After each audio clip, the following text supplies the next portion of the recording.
Hey everybody, and welcome to Q&A Wednesday, where I answer the questions that you have about your health and fitness goals.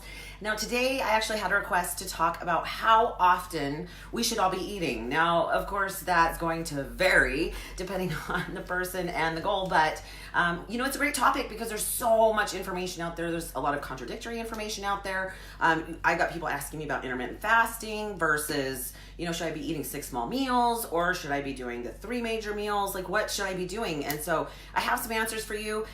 They may not be what you think they are, but we're going to talk about that today. So hopefully you are having an incredible day. It's been an interesting day. I got a tattoo.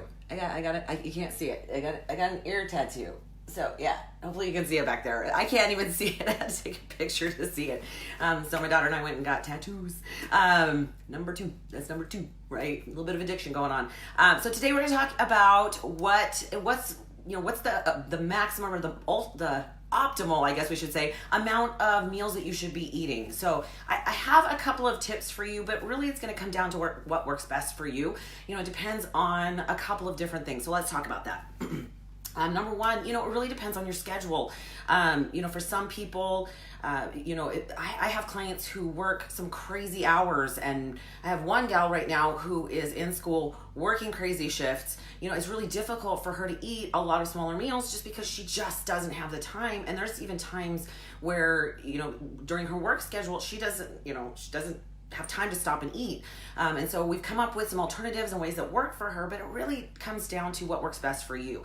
Now, over the years, my schedule's changed as well. I used to actually work out of multiple gyms, and the only time I had to eat was in between driving to each of those gyms.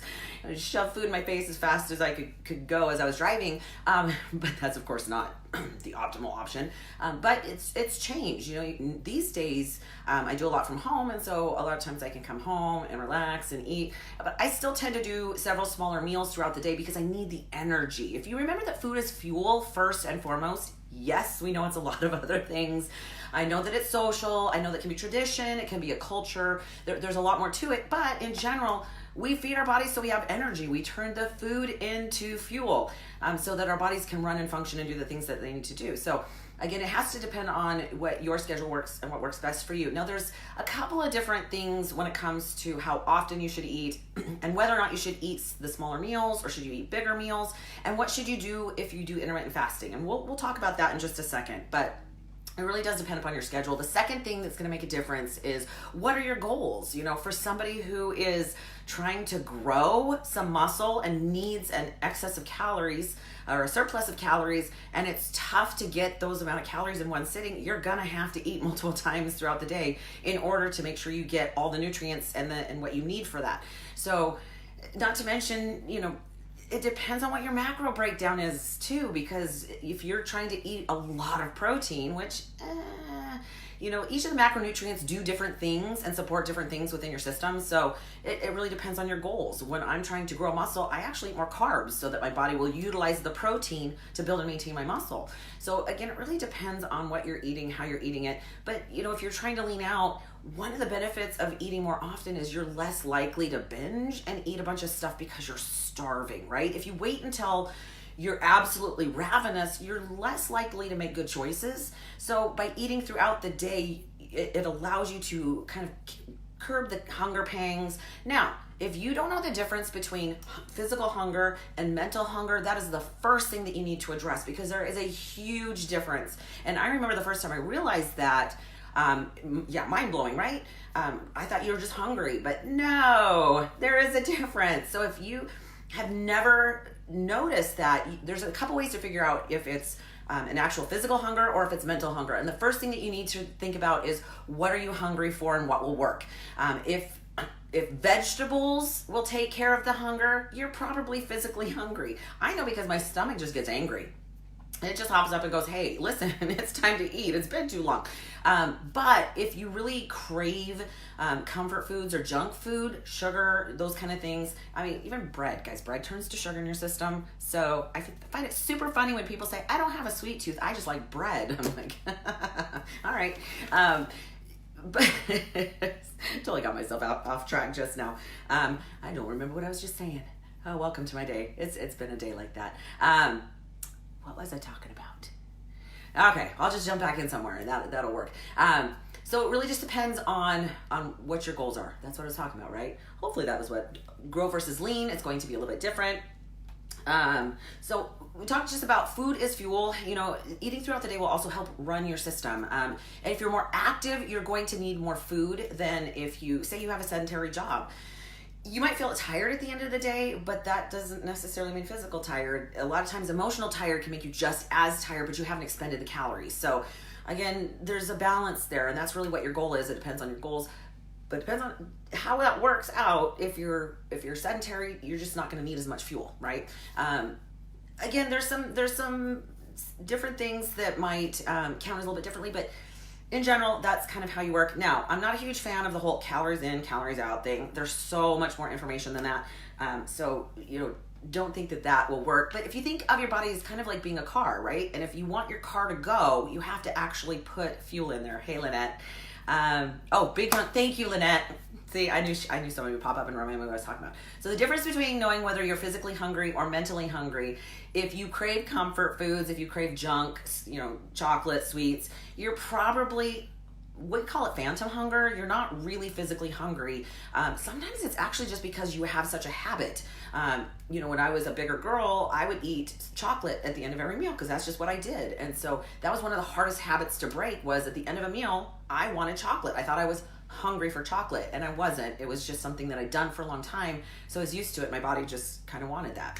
Okay, so let's talk a little bit about intermittent fasting, because I get this question a lot. What do I think about intermittent fasting? And I don't really have a huge problem with it, with a couple of exceptions.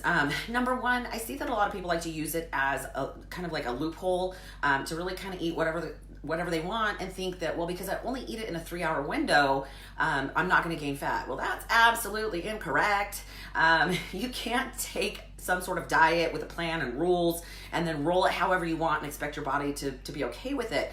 The benefits to intermittent fasting is to give your body the time that it needs to not be digesting all the time, because when you're digesting, your body can't do other things, such as something they call autophagy, which is where your body actually breaks down old cells that are no longer working correctly and utilizes them for parts to build new and other cells and do things that you need to within your system. So if you're constantly eating, your body doesn't get a chance to get rid of whatever's in your system, get through the digestive process, and do other things such as build muscle and do some other stuff. So again, there's some benefits to it. What I find the difficult thing is if you are doing, like, say you're doing only a 2 or 3 hour window, you still have to get the calories in. Your body cannot run on nothing, and you have to be careful not to hit malnutrition. There's a difference between fasting and there's just starving, right? You can't go. Now, if you are excessively overweight, if you are obese, there is some definite benefit to the intermittent fasting program, but I think you should do it under supervision with somebody who knows what to do, so that you do it in a way that is healthy, and that you don't have some issues pop up from that. Partially because you have enough stored energy in your system in order, your body needs to burn it off. So there's some ups and downs to that, but the problem is that I find a lot of people, like I said, try to use it as a loophole to, well, I'm only eating 3 hours today, so I gotta eat pizza because I gotta get all my calories in. It doesn't exactly work that way. Now, the one intermittent fasting option that I really I find is actually worthwhile looking at is the 12-hour window, right? Because our bodies work on a circadian rhythm. As a matter of fact, every cell in your body works on a clock. We just don't know that, right? So if you do 12 hours throughout the day, that's your window, right? And then 12 hours, whether it's the time you go to bed, 12 hours off without eating, that's a great option, because that allows your body to do what it needs to do, especially while you sleep. That is one of the biggest issues that, like, shift workers have is, they're awake all night. They tend to eat to either stay awake or to try and fuel themselves, but they never quite hit that restful sleep where your body resets. It breaks down certain proteins in your body that can cause some health issues. There's a lot that happens when we rest and recover, and that can be a problem if we don't hit that point in our sleep, and that doesn't tend to happen the same for people who sleep during the day. So again, there's some upsides and downsides, and obviously we have to have those people that take care of us when we're ill, and that kind of work, but there's some serious downsides to doing that. So the 12-hour intermittent fasting is a great option because it does follow your circadian clock of your body.